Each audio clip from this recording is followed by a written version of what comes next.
छोटी जी रिपोर्ट दिखाने हैं साडे सहयोगी पंकज कपाही दी, जिन्हां ने इस जांच नूं लैके कुछ तत्थ खंगालन की कोशिश की।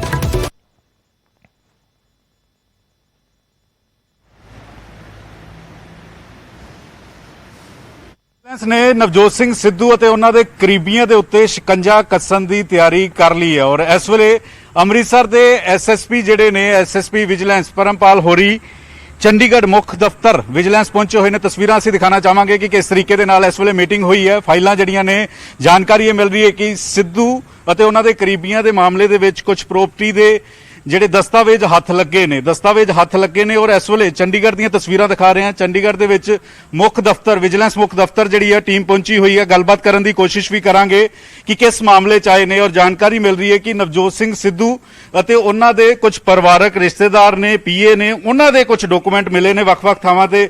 ਪਰਮਪਾਲ ਜੀ ਤੁਸੀਂ ਇੱਥੇ ਆਏ ਹੋ, ਕਿਸ ਮਾਮਲੇ 'ਚ ਆਏ ਹੋ? ਜਾਣਕਾਰੀ ਮਿਲ ਰਹੀ ਹੈ ਕਿ ਸਿੱਧੂ ਹੋਰਾਂ ਦੀਆਂ ਕੁਝ ਫਾਈਲਾਂ ਹੱਥ ਤੁਹਾਡੇ ਲੱਗੀਆਂ ਨੇ। देखो इदा ਅਸੀਂ ਆਪਣੀ ਇਨਵੈਸਟੀਗੇਸ਼ਨ ਬਾਰੇ ਤੁਹਾਨੂੰ ਕੁਝ ਨਹੀਂ ਦੱਸ ਰਹੇ। ਅਸੀਂ ਇੱਥੇ ਸਾਡਾ ਇਹ ਆਫਿਸ ਹੈ, ਅਸੀਂ ਇੱਥੇ ਆਪਣੀ ਮੀਟਿੰਗ ਲਈ ਅਕਸਰ ਆਉਂਦੇ ਰਹਿੰਦੇ ਹਾਂ। ਲੇਕਿਨ ਅੰਮ੍ਰਿਤਸਰ ਤੋਂ ਤੁਸੀਂ ਚੱਲ ਕੇ ਆਏ ਹੋ, ਅੰਮ੍ਰਿਤਸਰ ਤੋਂ ਚੰਡੀਗੜ੍ਹ ਆਣਾ, ਜਾਣਕਾਰੀ ਇਹ ਮਿਲ ਰਹੀ ਹੈ ਕਿ ਪ੍ਰੋਪਰਟੀ ਦੇ ਕੁਝ ਦਸਤਾਵੇਜ਼ ਨੇ, ਰਣਜੀਤ ਐਵਨਿਊ ਦੀ ਪ੍ਰੋਪਰਟੀ ਹੈ ਔਰ ਇਸ ਤੋਂ ਇਲਾਵਾ 2 ਬੂਥ ਨੇ, ਉਸ ਦੇ ਕੁਝ ਦਸਤਾਵੇਜ਼ ਤੁਹਾਡੇ ਹੱਥ ਲੱਗੇ ਨੇ। ਕੋਈ ਜਾਣਕਾਰੀ ਮਿਲੀ ਹੈ ਕਿ ਇਹ ਸਿੱਧੂ ਪਰਿਵਾਰ ਦੀ ਪ੍ਰੋਪਰਟੀ ਹੈ, ਕੀ ਉਹਨਾਂ ਦੇ ਕਰੀਬੀਆਂ ਦੀ ਪ੍ਰੋਪਰਟੀ ਦੇ ਕੁਝ ਦਸਤਾਵੇਜ਼ ਹੈ ਜਿਸ ਦੇ ਵਿੱਚ ਹੇਰਫੇਰ ਨਜ਼ਰ ਆ ਰਹੀ? ਅਸੀਂ ਵੈਰੀਫਾਈ ਕਰ ਰਹੇ ਹਾਂ ਫੈਕਟ, ਜੋ ਕੁਝ ਹੋਊਗਾ ਅਸੀਂ ਆਪਣੇ ਸੀਨੀਅਰਸ ਨੂੰ ਇਸ ਬਾਰੇ ਰਿਪੋਰਟ ਕਰਾਂਗੇ। ਅਸੀਂ ਕਾਈਂਡਲੀ ਪ੍ਰੈਸ ਨੂੰ ਕੁਝ ਨਹੀਂ ਦੱਸ ਸਕਦੇ ਸਾਰੇ। ਤੇ ਮੈਂ ਦੇਖਿਆ ਕਿ 2-3 ਦਿਨਾਂ ਤੋਂ ਲਗਾਤਾਰ ਤੁਸੀਂ ਇੱਥੇ ਪਹੁੰਚ ਰਹੇ ਹੋ। 2-3 ਦਿਨਾਂ ਤੋਂ ਕੀ ਗੱਲਬਾਤ ਕੀ ਚੱਲ ਰਹੀ ਹੈ? ਸ਼ਿਕੰਜਾ ਕੱਸਣ ਦੀ ਤਿਆਰੀ ਹੈ? ਕਿਉਂਕਿ 2019 ਚ ਵੀ ਅਸੀਂ ਦੇਖਿਆ ਕਿ ਤੁਸੀਂ ਜਿਹੜਾ ਰੇਡ ਮਾਰੀ ਸੀਗੀ, ਲੇਕਿਨ ਕੋਈ ਦਸਤਾਵੇਜ਼ ਕੁਝ ਹੱਥ ਲੱਗੇ ਨੇ, ਕੋਈ ਜਾਣਕਾਰੀ ਮਿਲ ਪਾਈ ਹੈ? ਇਹ ਇਨਵੈਸਟੀਗੇਸ਼ਨ ਦਾ ਮੈਟਰ ਹੈ, ਮੈਂ ਕਾਈਂਡਲੀ ਤੁਹਾਡੇ ਨਾਲ ਕੁਝ ਸ਼ੇਅਰ ਨਹੀਂ ਕਰ ਸਕਦਾ। I am sorry. ਕੀ ਸਿੱਧੂ ਜਾਂ ਸਿੱਧੂ ਦੇ ਕੁਝ ਨਜ਼ਦੀਕੀਆਂ ਦਾ ਇਹ ਪੂਰਾ ਮਾਮਲਾ ਹੈ? ਇਹ ਤੁਸੀਂ ਦੱਸ ਸਕਦੇ ਹੋ? ਇਹ ਤਫਤੀਸ਼ ਦਾ ਮਸਲਾ ਹੈ, ਜੋ ਤਫਤੀਸ਼ ਦੇ ਸਾਹਮਣੇ ਆਏਗਾ। ਸਾਡਾ ਕੰਮ ਹੈ ਜਦੋਂ ਵੀ ਕੋਈ ਸਰਕਾਰੀ ਦਫ਼ਤਰਾਂ ਦੇ ਵਿੱਚ ਕੋਈ ਕਿਸੇ ਕਿਸਮ ਦੀ ਗੜਬੜ ਹੁੰਦੀ ਹੈ ਤੇ ਅਸੀਂ ਅਕਸਰ ਰਿਕਾਰਡ ਲੈਂਦੇ ਹਾਂ। ਕੀ ਗਰੀਸ਼ ਹੋਰਾਂ ਨੂੰ ਜਾਂ ਗੌਰਵ ਹੋਰਾਂ ਨੂੰ ਜਾਂ ਉਹਨਾਂ ਨੂੰ ਕਿਸੇ ਨੂੰ ਬੁਲਾਇਆ ਜਾ ਸਕਦਾ ਹੈ? ਕੁਝ ਉਹਨਾਂ ਦੇ ਪਤਾ ਚੱਲ ਪਾਇਆ ਕਿ ਇੱਕ ਕੰਪਨੀ ਰਜਿਸਟਰ ਹੋਈ ਸੀਗੀ, ਉਸ ਨੂੰ ਕੁਝ ਫਾਇਦਾ ਪਹੁੰਚਾਉਣ ਦੀ ਕੋਸ਼ਿਸ਼ ਕੀਤੀ ਗਈ ਸੀਗੀ, ਉਸ ਵਿੱਚ ਤਫਤੀਸ਼ ਚੱਲ ਰਹੀ? ਦੇਖੋ ਜਿਹੜੀ ਵੀ ਤਫਤੀਸ਼ ਹੈਗੀ ਹੈ ਉਸ ਬਾਰੇ ਮੈਂ ਤੁਹਾਡੇ ਨਾਲ ਕੁਝ ਨਹੀਂ ਸ਼ੇਅਰ ਕਰ ਸਕਦਾ। ਹਾਂ, ਜੇ ਕੋਈ ਵੀ ਬੰਦਾ ਕੋਈ ਵੀ ਕਿਸੇ ਵੀ ਗੱਲ ਦੇ ਵਿੱਚ ਇਨਵੋਲਵ ਹੋਊਗਾ ਤੇ ਕਿਸੇ ਤੋਂ ਵੀ ਪੁੱਛਗਿੱਛ ਹੋ ਸਕਦੀ। ਲੇਕਿਨ ਕੀ ਬੁਲਾਇਆ ਜਾਏਗਾ?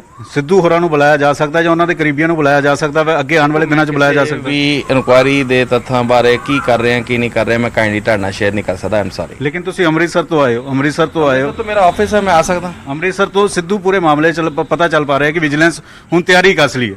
ਵਿਜੀਲੈਂਸ ਪਹਿਲਾਂ ਚੁੱਪ ਸੀ ਲੇਕਿਨ ਤਿਆਰੀ ਕੱਸ ਲਈ। ਬਹੁਤ ਸਾਰੇ ਦਸਤਾਵੇਜ਼ ਤੁਹਾਡੇ ਕੋਲ ਇਸ ਵੇਲੇ ਮੌਜੂਦ ਹੈ। ਦੇਖੋ ਇਹ ਤੁਸੀਂ ਕਹਿ ਰਹੇ ਹੋ ਨਾ, ਇਹ ਸਾਡਾ ਜਾਂ ਤੁਹਾਡਾ ਕੋਈ ਡਿਸੀਜਨ ਨਹੀਂ ਹੈ। ਇਹ ਤਾਂ ਜੋ ਪੁੱਛਗਿੱਛ ਇਨਕੁਆਇਰੀ ਜੋ ਹੁੰਦੀਆਂ ਸਾਡਾ ਰੂਟੀਨ ਐਸੀ ਕਰਦੇ ਰਹਿੰਦੇ। ਗੜਬੜੀ ਸਾਹਮਣੇ ਆਈ ਹੈ, ਕੁਝ ਗੜਬੜੀ ਸਾਹਮਣੇ ਆਈ ਹੈ। ਮੈਂ ਇਸ ਬੰਦੀ ਦੀ ਰਿਪੋਰਟ ਆਪਣੇ ਸੀਨੀਅਰਸ ਨੂੰ ਦਊਂਗਾ। Kindly thank you please. Parampal ਹੋਰੀ ਵਿਜੀਲੈਂਸ ਐਸਐਸਪੀ ਅੰਮ੍ਰਿਤਸਰ ਤੋਂ ਇੱਥੇ ਪਹੁੰਚੇ ਨੇ ਔਰ ਤਸਵੀਰਾਂ ਅਸੀਂ ਦਿਖਾ ਰਹੇ ਹਾਂ ਕਿ ਕਿਸ ਤਰੀਕੇ ਦੇ ਨਾਲ ਮੀਟਿੰਗ ਚੱਲ ਰਹੀ ਹੈ ਔਰ ਕਈ ਸਾਰੇ ਅਹਿਮ ਡਾਕੂਮੈਂਟ, ਹੇਰਫੇਰ ਦੇ ਅਹਿਮ ਡਾਕੂਮੈਂਟ ਜਿਹੜੇ ਨੇ ਉਹ ਹੱਥ ਲੱਗੇ ਨੇ, ਜੋ ਜਾਣਕਾਰੀ ਮਿਲੀ ਹੈ ਔਰ ਤਸਵੀਰਾਂ 'ਚ ਅਸੀਂ ਦਿਖਾ ਰਹੇ ਹਾਂ ਕਿ ਕਿਸ ਤਰੀਕੇ ਦੇ ਨਾਲ ਟੀਮ ਪਹੁੰਚ ਰਹੀ ਹੈ। ਕੱਲ ਵੀ ਟੀਮ ਪਹੁੰਚੀ ਸੀ, ਅੱਜ ਵੀ ਟੀਮ ਪਹੁੰਚੀ ਹੈ। ਲਗਾਤਾਰ ਬੈਠਕਾਂ ਚੱਲ ਰਹੀਆਂ ਔਰ ਅੱਜ ਖਾਸ ਤੌਰ ਤੇ ਸ਼ਨੀਵਾਰ ਛੁੱਟੀ ਵਾਲੇ ਦਿਨ ਇੱਥੇ ਟੀਮ ਜਿਹੜੀ ਪਹੁੰਚੀ ਉਸ ਦੇ ਮਾਇਨੇ ਸਮਝਣ ਦੀ ਜ਼ਰੂਰਤ ਹੈ ਕਿ ਕੁਛ ਨਾ ਕੁਛ ਇਸ ਵੇਲੇ ਚੱਲ ਰਿਹਾ ਹੈ। ਨਵਜੋਤ ਸਿੰਘ ਸਿੱਧੂ ਉੱਤੇ ਸ਼ਿਕੰਜਾ ਕੱਸਣ ਦੀ ਤਿਆਰੀ ਹੈ, ਵਿਜੀਲੈਂਸ ਦੀ ਤਿਆਰੀ ਹੈ ਔਰ ਇਸੇ ਵਜ੍ਹਾ ਕਰਕੇ ਉਹਨਾਂ ਦੇ ਕਰੀਬੀ ਉਹਨਾਂ ਦੇ ਡਾਕੂਮੈਂਟ ਮਿਲੇ ਨੇ ਔਰ ਇਹ ਦੇਖੋ ਕਿ ਇਸ ਵੇਲੇ ਗੱਡੀ ਜਿਹੜੀ ਹੈ ਉਹ ਰਵਾਨਾ ਹੋਈ ਹੈ ਔਰ ਤਸਵੀਰਾਂ ਅਸੀਂ ਦਿਖਾ ਰਹੇ ਹਾਂ ਕਿ ਕਿਸ ਤਰੀਕੇ ਦੇ ਨਾਲ ਵਿਜੀਲੈਂਸ ਮੁੱਖ ਦਫ਼ਤਰ ਤੋਂ ਤਕਰੀਬਨ 2 ਤੋਂ 2.5 ਘੰਟੇ ਮੀਟਿੰਗ ਚੱਲੀ ਹੈ। 2 ਤੋਂ 2.5 ਘੰਟੇ ਅੱਜ ਮੀਟਿੰਗ ਚੱਲੀ ਹੈ। ਪਿਛਲੇ 3-4 ਦਿਨਾਂ ਤੋਂ ਇੱਥੇ ਇਸੇ ਤਰੀਕੇ ਦੇ ਨਾਲ ਅੰਮ੍ਰਿਤਸਰ ਵਿਜੀਲੈਂਸ ਐਸਐਸਪੀ ਪਹੁੰਚ ਰਹੇ ਨੇ, ਬੈਠਕਾਂ ਕਰ ਰਹੇ ਨੇ, ਹੱਥਾਂ 'ਚ ਫਾਈਲਾਂ ਨੇ ਔਰ ਜਾਣਕਾਰੀ ਮਿਲ ਰਹੀ ਕਿ ਰਣਜੀਤ ਐਵਨਿਊ ਦੇ ਵਿੱਚ ਇੱਕ ਪ੍ਰੋਪਰਟੀ ਦੇ ਵਿੱਚ ਕੁਝ ਹੇਰਫੇਰ ਮਿਲੀ ਹੈ। 2 ਬੂਥ ਸਿੱਧੂ ਪਰਿਵਾਰ ਦੇ ਰਿਸ਼ਤੇਦਾਰਾਂ ਨੂੰ, ਉਸ ਨੂੰ ਲੈ ਕੇ ਜਾਣਕਾਰੀ ਮਿਲੀ ਹੈ। ਜ਼ੀਰਕਪੁਰ ਦੇ ਵਿੱਚ ਇੱਕ ਪ੍ਰੋਪਰਟੀ ਹੈ, ਉਸ ਨੂੰ ਲੈ ਕੇ ਜਾਣਕਾਰੀ ਮਿਲੀ ਹੈ। ਨਵਾਂ ਗਾਮ ਦੇ ਵਿੱਚ ਇੱਕ ਪ੍ਰੋਪਰਟੀ ਸੀਗੀ, ਉਸ ਨੂੰ ਲੈ ਕੇ ਜਾਣਕਾਰੀ ਮਿਲੀ ਹੈ।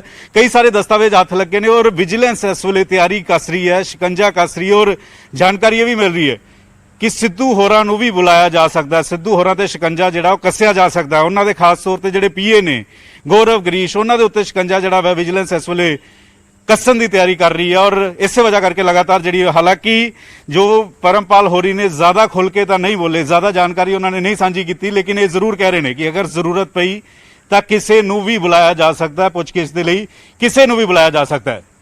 ਕੈਮਰਾਮੈਨ ਸੁਖਜਿੰਦਰ ਦੇ ਨਾਲ ਪੰਕਜ ਕਪਾਈ, ਨਿਊਜ਼ 18 ਚੰਡੀਗੜ੍ਹ। ਤਾਂ ਪੰਕਜ ਸਾਡੇ ਸਹਿਯੋਗੀ ਜੁੜੇ ਹੋਏ ਨੇ ਸਾਡੇ ਨਾਲ। ਪੰਕਜ, ਅਸੀਂ ਤੁਹਾਡੀ ਰਿਪੋਰਟ ਦਿਖਾਈ ਹੈ ਦਰਸ਼ਕਾਂ ਨੂੰ, ਜਿਹੜੀ ਹੁਣ ਤੁਸੀਂ ਕੋਸ਼ਿਸ਼ ਤਾਂ ਬਹੁਤ ਕੀਤੀ ਪਰਮਪਾਲ ਹੋਰਾਂ ਨੂੰ ਕੁਰੇਦਣ ਦੀ ਜਾਂ ਪੁੱਛਣ ਦੀ, ਪਰ ਓਬਵੀਅਸਲੀ ਇਹਨਾਂ ਚੀਜ਼ਾਂ ਦਾ ਇੱਕ ਜਰਨਲਿਸਟ ਦੇ ਤੌਰ ਤੇ ਪਤਾ ਹੀ ਹੁੰਦਾ ਹੈ ਕਿ ਕਦੇ ਵੀ ਜਿਹੜੇ ਅਫਸਰ ਨੇ ਉਹ ਸਾਹਮਣੇ ਆ ਕੇ ਨਹੀਂ ਬੋਲਦੇ ਜਾਂ ਕਿਸੇ ਤਰੀਕੇ ਦੀ ਕੋਈ ਗੱਲ ਨਹੀਂ ਦੱਸਦੇ। ਪਰ ਹਾਂ, ਇੱਕ ਚੀਜ਼ ਜ਼ਰੂਰ ਹੈ ਕਿ 100% ਵੀ ਡਿਨਾਈ ਨਹੀਂ ਕੀਤਾ ਗਿਆ। ਜੇ ਪਰਮਪਾਲ ਹੋਰਾਂ ਨੂੰ ਜੋ ਵੀ ਗੱਲਬਾਤ ਤੁਸੀਂ ਪੁੱਛੀ ਹੈ ਉਹਦੇ ਵਿੱਚ ਉਹਨਾਂ ਨੇ 100% ਵੀ ਇਹ ਨਹੀਂ ਕਿਹਾ ਗਿਆ ਇਸ ਤਰੀਕੇ ਦੀ ਕੋਈ ਗੱਲ ਨਹੀਂ ਹੈ, ਅਸੀਂ ਤਾਂ ਆਪਣੇ ਕਿਸੇ ਹੋਰ ਕੰਮ ਆਏ ਆ। ਉਹ ਇਹ ਜ਼ਰੂਰ ਕਹਿੰਦੇ ਰਹੇ ਕਿ ਠੀਕ ਹੈ, ਇਨਵੈਸਟੀਗੇਸ਼ਨ ਦਾ ਮੈਟਰ ਹੈ, ਜੋ ਵੀ ਕੁਝ ਆਊਗਾ ਅਸੀਂ ਸਮੇਂ-ਸਮੇਂ ਤੇ ਜਾਂਚ ਕਰਦੇ ਰਹਿੰਦੇ ਆ, ਅਸੀਂ ਆਪਣੇ ਅਫਸਰਾਂ ਨੂੰ ਰਿਪੋਰਟ ਦੇਵਾਂਗੇ। ਸੋ ਇਹਦਾ ਮਤਲਬ ਇਹ ਹੈ ਕਿ देयर इज ਸਮਥਿੰਗ ਫਿਸ਼ੀ, ਕੁਝ ਨਾ ਕੁਝ ਤਾਂ ਉਸ ਦੇ ਵਿੱਚ ਜਿਹੜਾ ਹੈ ਉਹ ਸੰਕੇਤ ਹੈ ਨੇ ਕਿ ਅੰਦਰ ਖਾਤੇ ਜਿਹੜੀ ਹੈ ਜਾਂਚ ਕਿਸੇ ਤਰੀਕੇ ਨਾਲ ਚੱਲ ਰਹੀ ਹੈ। ਸੋ ਮੈਂ ਤੁਹਾਡੇ ਤੋਂ ਇਹ ਜਾਨਣਾ ਚਾਹੂੰਗਾ ਕਿ ਤੁਹਾਡੇ ਸੋਰਸਿਸ ਕੀ ਕਹਿ ਰਹੇ ਨੇ। ਜੇ ਤੁਸੀਂ ਉੱਥੇ ਪਹੁੰਚੇ ਹੋ ਜਦੋਂ ਮੌਕੇ ਤੇ ਐਸਐਸਪੀ ਆਏ ਹੋਏ ਸੀ, ਦੈਟ ਮੀਨਸ ਤੁਹਾਡੇ ਕੋਲੇ ਇਹ ਜਾਣਕਾਰੀ ਹੋਣੀ ਹੈ ਆਪਣੇ ਸੋਰਸਿਸ ਤੋਂ ਕਿ 2-3 ਦਿਨਾਂ ਤੋਂ ਕੁਝ ਅੰਦਰ ਦੀ ਕਹਾਣੀ ਜਿਹੜੀ ਚੱਲ ਰਹੀ ਹੈ। ਜਦੋਂ ਤੋਂ ਟਵੀਟ ਜ਼ਿਆਦਾ ਗਰਮਾਏ ਨੇ, ਜਦੋਂ ਤੋਂ ਨਿਸ਼ਾਨੇ ਜ਼ਿਆਦਾ ਲੱਗਣ ਲੱਗੇ ਨੇ, ਜਦੋਂ ਤੋਂ ਕੈਪਟਨ ਅਮਰਿੰਦਰ ਸਿੰਘ ਹੋਰਾਂ ਦੇ ਬਿਆਨ ਜ਼ਿਆਦਾ ਤਿੱਖੇ ਹੋਏ ਨੇ, ਉਦੋਂ ਤੋਂ ਲੈ ਕੇ ਇੱਧਰ ਵੀ ਕਾਰਵਾਈ ਜਿਹੜੀ ਹੈ ਅੰਦਰ ਖਾਤੇ ਉਹਦੀ ਸਪੀਡ ਵਧਾ ਦਿੱਤੀ ਗਈ ਹੈ। ਬਿਲਕੁਲ ਵਿਜੇ, ਇਹ ਸਿਰਫ 2-3 ਦਿਨ ਨਹੀਂ ਬਲਕਿ ਪਿਛਲੇ 5 ਦਿਨਾਂ ਤੋਂ ਲਗਾਤਾਰ ਅਸੀਂ ਵਿਜੀਲੈਂਸ ਦਫ਼ਤਰ ਜਾ ਰਹੇ ਸੀਗੇ, ਉੱਥੇ ਦਸਤਾਵੇਜ਼ ਇਕੱਠੇ ਕਰਨ ਦੀ ਕੋਸ਼ਿਸ਼ ਕਰ ਰਹੇ ਸੀਗੇ, ਕਿਉਂਕਿ ਸੋਰਸਿਸ ਨੇ ਜਾਣਕਾਰੀ ਦਿੱਤੀ ਸੀਗੀ ਕਿ ਇਸ ਵੇਲੇ ਵਿਜੀਲੈਂਸ ਜਿਹੜੀ 2019 ਦੇ ਵਿੱਚ ਐਕਸ਼ਨ ਦੇ ਮੂਡ ਦੇ ਵਿੱਚ ਸੀ, ਉਹ 2019 ਤੋਂ ਬਾਅਦ ਇੱਕ ਵਾਰ ਫਿਰ ਹਰਕਤ ਦੇ ਵਿੱਚ ਹੈ। ਔਰ ਕਈ ਸਾਰੇ ਮਾਮਲੇ ਨੇ, ਇੱਕ ਜਾਂ ਦੋ ਮਾਮਲੇ ਨਹੀਂ ਹੈ ਵਿਜੇ, ਜਿਸ ਦੀ ਜਾਂਚ ਚੱਲ ਰਹੀ ਹੈ, ਜਿਸ ਦੀ ਇਨਵੈਸਟੀਗੇਸ਼ਨ ਚੱਲ ਰਹੀ ਹੈ। ਜੋ ਡਾਕੂਮੈਂਟ ਨਿਊਜ਼ 18 ਦੇ ਹੱਥ ਲੱਗੇ ਨੇ, ਜੋ ਜਾਣਕਾਰੀ ਨਿਊਜ਼ 18 ਨੂੰ ਮਿਲੀ ਹੈ, ਅਗਰ ਇੱਕ-ਇੱਕ ਤਫਸੀਲ ਨਾਲ ਦਸੀਏ ਤਾਂ ਉਸ ਦੇ ਵਿੱਚ ਅੰਮ੍ਰਿਤਸਰ ਦੇ ਹੀ 4-5 ਕੇਸ ਨੇ। ਅੰਮ੍ਰਿਤਸਰ ਦੇ ਵਿੱਚ ਇੱਕ ਰਣਜੀਤ ਐਵਨਿਊ ਦੇ ਵਿੱਚ ਕੋਠੀ ਹੈ, ਉਹ ਕੋਠੀ ਦੀ ਅਦਲਾ ਬਦਲੀ ਹੋਈ, ਉਹ ਕੋਠੀ ਦੀ ਅਦਲਾ ਬਦਲੀ ਦੀ ਉਸਦੇ ਕਾਗਜ਼ਾਤ ਜਿਹੜੇ ਨੇ ਉਹ ਫਰੋਲੇ ਜਾ ਰਹੇ ਨੇ ਕਿ ਕਿਵੇਂ ਬੈਨੀਫਿਟ ਲਿੱਤਾ ਗਿਆ, ਕਿਸ ਦੇ ਬੈਨੀਫਿਟ ਲਿੱਤਾ ਗਿਆ। ਇੱਕ ਬੰਸਲ ਸਵੀਟ ਹੈ, ਬੰਸਲ ਸਵੀਟ ਵੀ ਸਿੱਧੂ ਪਰਿਵਾਰ ਦੇ ਬੇਹੱਦ ਨਜ਼ਦੀਕੀ ਹੈ, ਉਹਨਾਂ ਦੇ ਕਾਗਜ਼ ਵੀ ਇਸ ਵੇਲੇ ਖੰਗਾਲੇ ਜਾ ਰਹੇ ਨੇ। ਔਰ ਨਾਲ ਹੀ ਨਾਲ ਇੱਕ ਬਕਾਇਦਾ ਤੌਰ ਤੇ ਮੈਗਨਮ ਨਾਮ ਦੀ ਕੰਪਨੀ ਬਣਾਈ ਗਈ ਜਿਹੜੀ ਰਜਿਸਟਰ ਨਹੀਂ ਸੀਗੀ, ਜਿਸ ਦੇ ਉੱਤੇ ਵਿਜੀਲੈਂਸ ਦੀ ਇਸ ਵੇਲੇ ਨਜ਼ਰ ਹੈ ਕਿ ਕਿੰਨੇ ਟੈਂਡਰ ਮਿਲੇ, ਕਿਸ ਤਰੀਕੇ ਨਾਲ ਐਡਵਰਟਾਈਜ਼ਮੈਂਟ ਮਿਲੀ, ਕਿਸ ਤਰੀਕੇ ਨਾਲ ਮੁਨਾਫਾ ਉਹਨਾਂ ਨੂੰ ਮਿਲਿਆ, ਉਸ ਦੀ ਤਫਤੀਸ਼ ਵੀ ਚੱਲ ਰਹੀ ਹੈ। ਔਰ ਪਿਛਲੇ 3 ਦਿਨ ਤੋਂ ਵਿਜੇ ਅਸੀਂ ਲਗਾਤਾਰ 4-4 5-5 ਘੰਟੇ ਵਿਜੀਲੈਂਸ ਦੇ ਦਫ਼ਤਰ ਦੇ ਆਲੇ ਦੁਆਲੇ ਘੁੰਮ ਰਹੇ ਸੀਗੇ, ਔਰ ਉੱਥੇ ਇਹ ਦੇਖਣ ਚ ਆਇਆ ਕਿ ਪਿਛਲੇ 3 ਦਿਨਾਂ ਤੋਂ ਅੰਮ੍ਰਿਤਸਰ ਦੇ ਜਿਹੜੇ ਐਸਐਸਪੀ ਨੇ ਉਹ ਲਗਾਤਾਰ 2.5 ਤੋਂ 3 ਘੰਟੇ ਜਾਂ 4 ਘੰਟੇ ਮੀਟਿੰਗ ਕਰ ਰਹੇ ਸੀ, ਟੌਪ ਲੈਵਲ ਦੇ ਅਫਸਰਾਂ ਨੂੰ ਜਿਹੜੀਆਂ ਫਾਈਲਾਂ ਦਿਖਾ ਰਹੇ ਸੀਗੇ, ਕਿਉਂਕਿ ਰੋਜ਼ਾਨਾ ਅਸੀਂ ਦੇਖ ਰਹੇ ਸੀਗੇ ਕਿ ਉਹਨਾਂ ਕੋਲ ਇੱਕ ਫਾਈਲ ਦੀ ਥੱਦੀ ਸੀਗੀ, ਉਸ ਦੇ ਵਿੱਚ ਕਈ ਸਾਰੇ ਕੇਸ, ਜਿਨ੍ਹਾਂ ਕੇਸਾਂ ਦਾ ਮੈਂ ਜ਼ਿਕਰ ਕਰ ਰਿਹਾ। ਇੱਕ ਜ਼ਿਕਰ ਹੋ ਰਿਹਾ ਕਿ ਇੱਕ ਪਰਿਵਾਰਕ ਮੈਂਬਰ ਨੂੰ ਬੂਥ ਜਿਹੜਾ ਵੈ ਉਹ ਸਸਤੇ ਭਾਅ ਤੇ ਜਿਹੜਾ ਵੈ ਦਿੱਤਾ ਗਿਆ, ਉਸ ਦਾ ਰੈਂਟ ਜਿਹੜਾ ਸਸਤੇ ਭਾਅ ਤੇ ਦਿੱਤਾ ਗਿਆ, ਉਸ ਦੀ ਇਨਵੈਸਟੀਗੇਸ਼ਨ ਚੱਲ ਰਹੀ ਹੈ। ਲੇਕਿਨ ਟਾਈਮਿੰਗ ਨੂੰ ਲੈ ਕੇ ਸਵਾਲ ਜ਼ਰੂਰ ਉੱਠ ਰਹੇ ਨੇ ਕਿ ਜਦੋਂ ਨਵਜੋਤ ਸਿੰਘ ਸਿੱਧੂ ਨਿਸ਼ਾਨਾ ਸਾਧ ਰਹੇ ਤਾਂ ਕੀ ਮੈਂ ਟਾਈਮਿੰਗ ਤੇ ਆਉਂਗਾ। ਇੱਕ ਸਵਾਲ ਪੰਕਜ, ਇੱਕ ਸਵਾਲ ਮੇਰਾ ਜਿਹੜਾ ਹੈਗਾ, ਪਹਿਲਾਂ ਉਹ ਜ਼ੀਰਕਪੁਰ ਡੇਰਾ ਬੱਸੀ ਤੇ ਜਿਹੜਾ ਨਇਆ ਗਰਾਊਂਡ ਦਾ ਜ਼ਿਕਰ ਹੋਇਆ, ਕਿਉਂਕਿ ਉਹ ਇਸ ਵਾਲੇ ਮੈਟਰ ਤੋਂ ਵੀ ਜ਼ਿਆਦਾ ਸੀਰੀਅਸ ਮੈਟਰ ਹੈ, ਕਿਉਂਕਿ ਚੰਡੀਗੜ੍ਹ ਦੇ ਆਸ-ਪਾਸ, ਮੋਹਾਲੀ ਦੇ ਆਸ-ਪਾਸ ਜਿਹੜੀ ਪ੍ਰਾਪਰਟੀ ਹੈ ਉਹ ਕਰੋੜਾਂ ਅਰਬਾਂ ਰੁਪਇਆਂ ਦਾ, ਖਰਬਾਂ ਰੁਪਇਆਂ ਦਾ ਪ੍ਰਾਪਰਟੀ ਦਾ ਬਿਜ਼ਨਸ ਚੱਲਦਾ ਇੱਥੇ। ਉਸ ਦੇ ਵਿੱਚ ਕੀ ਗੜਬੜੀਆਂ ਹੋਈਆਂ ਨੇ, ਜੇ ਉਹ ਵੀ ਥੋੜਾ ਜਿਹਾ ਸਮਝਾ ਸਕੋ, ਫਿਰ ਅਸੀਂ ਰਿਐਕਸ਼ਨ ਲੈਣ ਦੇ ਲਈ ਕੋਸ਼ਿਸ਼ ਕਰਾਂਗੇ। ਸਾਡੇ ਨਾਲ ਜੁੜਨਗੇ ਕੋਈ ਸੀਨੀਅਰ ਲੀਡਰ। ਦੇਖੋ, ਨਇਆ ਗਾਂਵ ਦੇ ਵਿੱਚ ਜ਼ਮੀਨ ਸੀਗੀ, ਉਸ ਦੇ ਵਿੱਚ ਮਤਾ ਪਵਾਇਆ ਗਿਆ, ਉਹ ਮਸਲਾ ਹਾਈ ਕੋਰਟ ਤੋਂ ਲੈ ਕੇ ਸੁਪਰੀਮ ਕੋਰਟ ਤੱਕ ਵੀ ਪਹੁੰਚਿਆ ਗਿਆ, ਔਰ ਕਿਸ ਤਰੀਕੇ ਦੇ ਨਾਲ ਇਨਵੋਲਵਮੈਂਟ ਰਹੀ ਹੈ।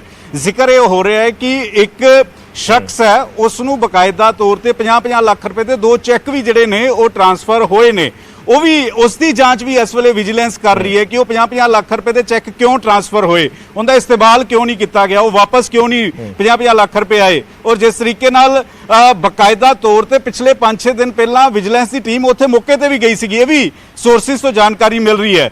ਲੇਕਿਨ ਹੁਣ ਸਵਾਲ ਇਹੀ ਉੱਠਦਾ ਹੈ ਕਿ ਕੀ ਕੈਪਟਨ ਅਮਰਿੰਦਰ ਸਿੰਘ ਕੋਈ ਨਿਸ਼ਾਨਾ ਸਾਧਣਗੇ, ਕੋਈ ਕਾਰਵਾਈ ਕਰਨਗੇ, ਜਾਂ ਫਿਰ ਇਹ ਫਾਈਲਾਂ ਜਿਵੇਂ 2019 ਤੋਂ ਲੈ ਕੇ ਦੱਬੀਆਂ ਪਈਆਂ ਸੀਗੀਆਂ, ਜਿਸ ਤਰੀਕੇ ਦੇ ਨਾਲ ਇਹ ਫਾਈਲਾਂ ਸਿਰਫ ਔਰ ਸਿਰਫ ਚਰਚਾ 'ਚ ਹੀ ਰਹੀਆਂ ਨੇ, ਉਹ ਫਾਈਲਾਂ ਫਿਰ ਉਸੇ ਤਰੀਕੇ ਨਾਲ ਬੰਦ ਹੋ ਜਾਣਗੀਆਂ, ਜਾਂ ਫਿਰ ਕੋਈ ਐਕਸ਼ਨ ਜਿਹੜਾ ਵੈ ਉਹ ਲਿੱਤਾ ਜਾਏਗਾ। ਇਹ ਥੋੜੇ ਦਿਨਾਂ 'ਚ ਤਸਵੀਰ ਸਾਫ਼ ਹੋਏਗੀ। ਲੇਕਿਨ ਇਸ ਵੇਲੇ ਪੰਜਾਬ ਦੀ ਸਿਆਸਤ ਦੇ ਨਾਲ ਸਭ ਤੋਂ ਵੱਡੀ ਖਬਰ ਨਿਊਜ਼ 18 ਦੇ ਹੱਥ ਲੱਗੀ ਹੈ ਕਿ ਕਿਸ ਤਰੀਕੇ ਦੇ ਨਾਲ ਵਿਜੀਲੈਂਸ ਇਸ ਵੇਲੇ ਕੰਮ ਕਰ ਰਹੀ ਹੈ, ਕਿਉਂਕਿ ਪਰਮਪਾਲ ਹੋਰੀ ਦੇ ਨਾਲ ਲਗਾਤਾਰ ਅਸੀਂ ਸਵਾਲ ਪੁੱਛਿਆ ਕਿ ਤੁਸੀਂ ਬੁਲਾਓਗੇ, ਕਿਉਂਕਿ 5 ਦਿਨ ਪਹਿਲਾਂ ਅਸੀਂ ਦੇਖਿਆ ਸੀਗਾ ਕਿ ਅੰਮ੍ਰਿਤਸਰ ਦੇ ਵਿੱਚ ਵੀ ਇੱਕ ਸਰਪ੍ਰਾਈਜ਼ ਵਿਜ਼ਿਟ ਕੀਤੀ ਸੀਗੀ, ਉੱਥੇ ਵੀ ਕੁਝ ਦਸਤਾਵੇਜ਼ ਮਿਲੇ ਨੇ, ਦਸਤਾਵੇਜ਼ ਮਿਊਨਿਸਪਲ ਠੀਕ ਹੈ। ਕਾਰਪੋਰੇਸ਼ਨ ਤੋਂ ਵੀ ਲਿੱਤੇ ਗਏ ਠੀਕ ਨੇ, ਹੈ। ਇਹ ਵੀ ਜਾਣਕਾਰੀ ਮਿਲੀ ਹੈ, ਇਹ ਵੀ ਸੋਰਸਿਸ ਤੋਂ ਜਾਣਕਾਰੀ ਮਿਲੀ ਹੈ ਵਿਜੇ। ਠੀਕ ਹੈ ਪੰਕਜ, ਤੁਸੀਂ ਬਣੇ ਰਹਿਣਾ ਸਾਡੇ ਨਾਲ।